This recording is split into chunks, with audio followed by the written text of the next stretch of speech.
This was a project that was brought to Bart actually, Yeah. and he was going to do an American adaptation of it, and sort of looking at it as is. And so at that point there was no idea about switching the genders or anything. But when we watched it at home, I was like, I pointed to this one actor. I was like, now that's a part I'd like to play.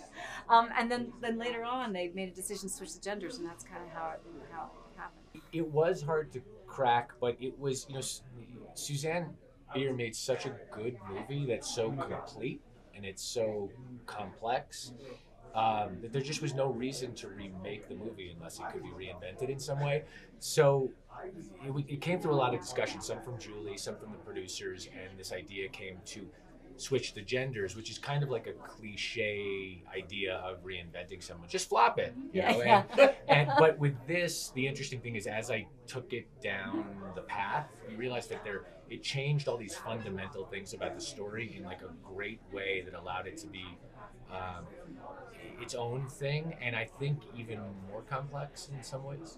No, I never thought about Una per se, because I think of Una as being like a something that's like trapped in amber. Like she's frozen at this age when she had. Well, I don't need to go on and on about Una, but I think of her as being sort of like fossilized as a 12 or 13-year-old girl, and I think of this woman as somebody who has really tried to move on and leave her past behind, whereas I think of Una as somebody who's living with the past right in front of them.